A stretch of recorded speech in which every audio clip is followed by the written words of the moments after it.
Mheshimiwa Mwenyekiti, nakushukuru. Nilikuwa nazungumza swala la stendi na masoko. Ni vizuri tukajifunza tulipokosea.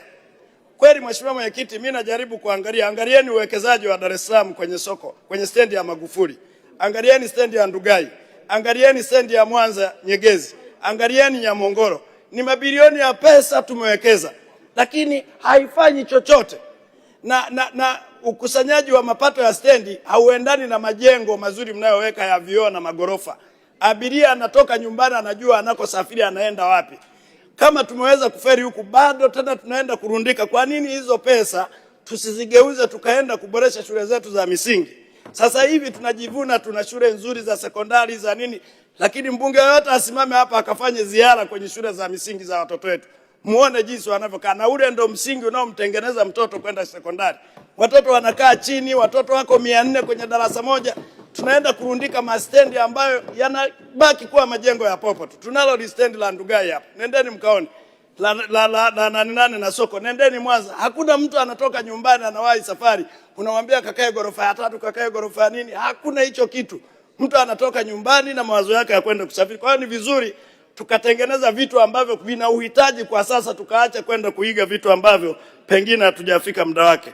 Mheshimiwa Mwenyekiti, utakubaliana na mimi pia kwamba soko ya namna hii sehemu nyingi za nchi yetu yakijengwa huwa yanatelekezwa na wamachinga wenyewe au wafanyabiashara, kwa sababu wanakuwa hawakushirikishwa wakati wa ujenzi.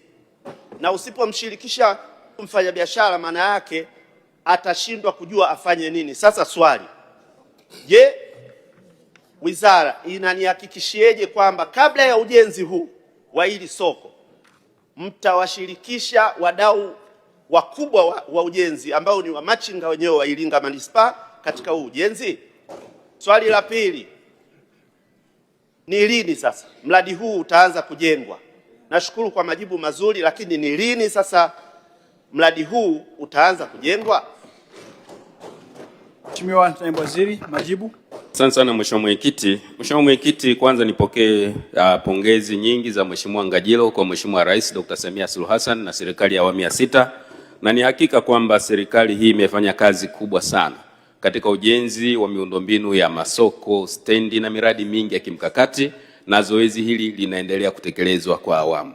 Nikuhakikishie Mheshimiwa Ngajilo kwamba katika ujenzi wa miradi yote ya kimkakati, jambo la kwanza, halmashauri zenyewe, mabaraza ya madiwani, mkurugenzi lazima wawashirikishe wadau wa eneo husika. Kwa hiyo natumia nafasi hii nikuhakikishie kwamba ofisi ya Waziri Mkuu TAMISEMI tutashirikiana kwa karibu na mkurugenzi wa manispaa na baraza lako la madiwani katika manispaa ya Iringa kuwashirikisha wadau, wafanyabiashara wadogo, machinga, kuridhia eneo hili na aina ya majengo na mpangilio wa majengo kwa bidhaa husika, ili wafanyabiashara hawa wapate eneo mwafaka kwa ajili ya kufanya biashara zao. Kwa kabla tujaanza ujenzi, tutajihakikisha tumepata consensus ya pamoja, tumekubaliana na ujenzi utaanza, ili soko hili lisitelekezwe, liwe na tija kama alivyo malengo ya serikali. Lakini jambo la pili, Mheshimiwa Mbunge, tayari kwa mwaka wa fedha ujao 26/27 Halmashauri ya Manispaa ya Iringa imetenga shilingi milioni 100 kwa ajili ya kuanza, lakini tunamwelekeza mkurugenzi wa Manispaa ya Iringa kwa niaba ya Waziri wa Nchi, Ofisi ya Waziri Mkuu TAMISEMI, waandae andiko la mradi wa kimkakati, wawasilishe Ofisi ya Waziri Mkuu TAMISEMI, tulifanyie tathmini, lakini waendelee kutenga fedha kwa awamu kwenye mapato ya ndani, wakati serikali kuu inatafuta fedha kuwaunga mkono kwa ajili ya ujenzi wa soko hilo.